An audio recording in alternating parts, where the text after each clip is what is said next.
All right. Yeah. Okay, Professor, you just heard some of the comments that were made in that report.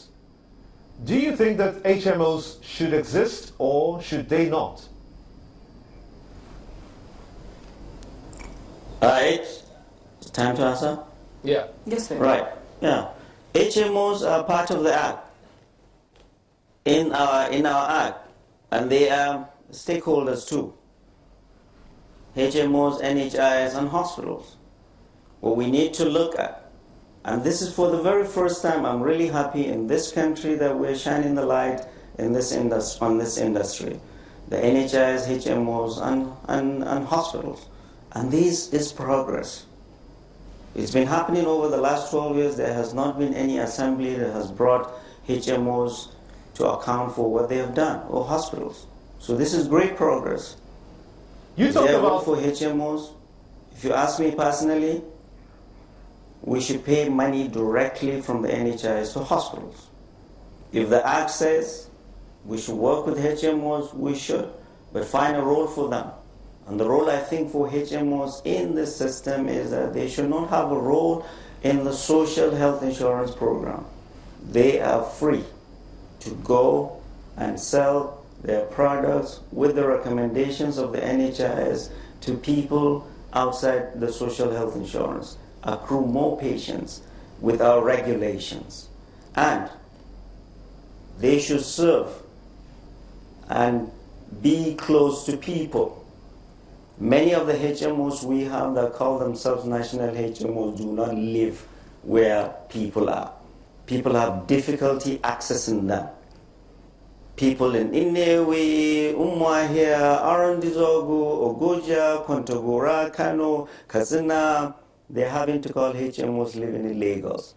They call themselves national HMOs and they say they have offices all over this country. They are not close to the people. They are not empathetic to the people.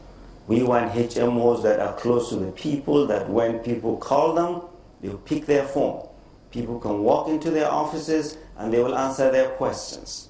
So HMOs, as is currently, they are not serving the purpose they are supposed to serve. They are not accruing people, they are getting money they are not accounting for, and they are not paying to hospitals. So there are major problems that are being looked at by this committee, and I hope by the end of their recommendations they will see a role, if there is any, for HMOs in this system of ours. You said that what is happening within that sector is worse than oil subsidy. Could you explain more further on that? Right. So I looked at, this is me.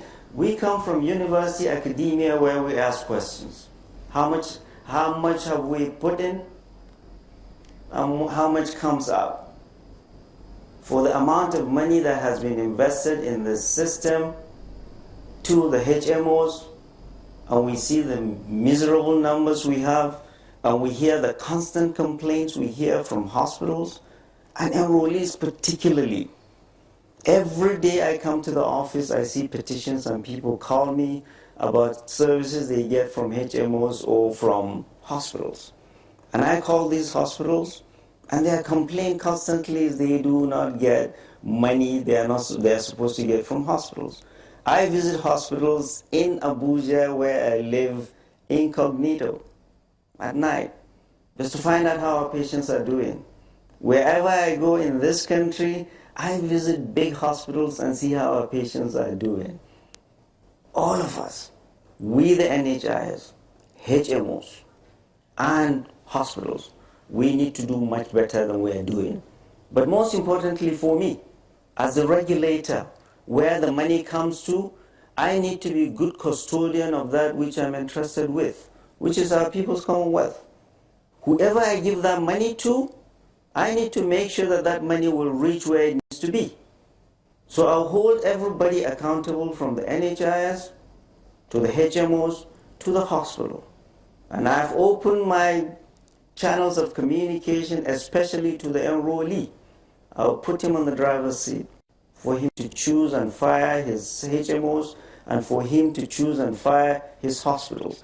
and for him to reach us and tell us where we're doing well or not well. But all of us are not doing well. The money that comes into the system, I do not see an output that is commensurate with the money that comes in.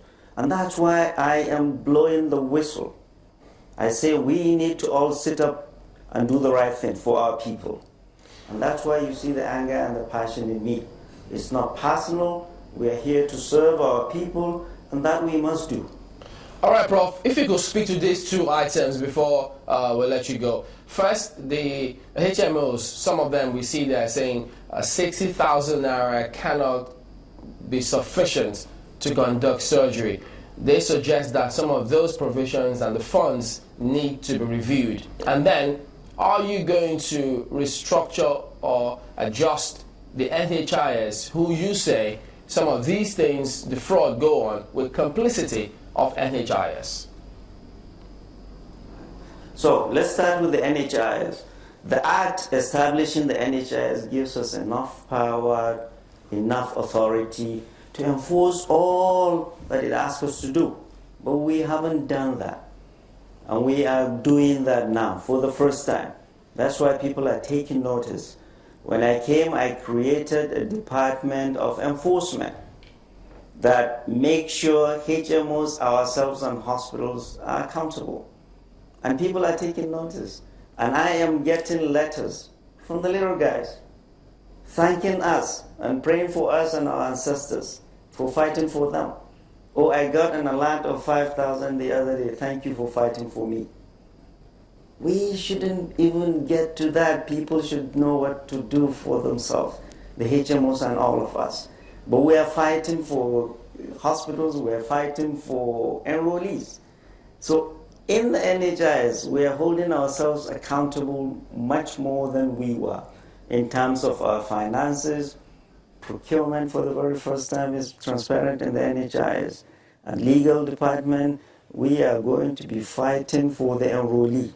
There are HMOs that owe NHIS and hospitals millions of naira that will get that money back. Professor, have you been sued by the HMOs? I've been taken to court. Why have you been sued? The reason I was taken to court is they want status quo maintained. Fellow Nigerians, what is the status quo? The status quo is that less than 3% of Nigerians are enrolled. The status quo is that we cannot account for the money we've received from enrollees. The status quo is that our enrollees are not satisfied. The status quo is all the money we give hospitals, they are not accounting for that. But they allege that you do not understand the system. I do not understand the system. God help me. What is the system? That is on the one hand. That's the first allegation. The second is that you're painting everybody. Yes, some HMOs might be doing the wrong thing, but you're painting everybody with the same brush. Sure. So the good should stand up. And I told some good HMOs that you're good HMOs, you're doing things the right way, speak up. What you hear HMOs doing, they form themselves into an organization called HIMCAN, an umbrella body of 20 out of the 57. I'm a doctor. If I have problem, I do not hide behind NMA. When I write checks to HMOs, I do not write check to HIMCAN. I write check to individual HMOs. Individual HMOs must account for their actions. And I think that that's where we all have to leave it, because we have totally run out of time. Thank you. Professor Usman Yusuf, we thank you very kindly for coming on Sunrise Daily. Thank you for having me. He is the Executive Secretary and CEO of the NHIS, and he's been speaking to us in Abuja. Sunrise Daily will continue in just a moment. Please stay with us.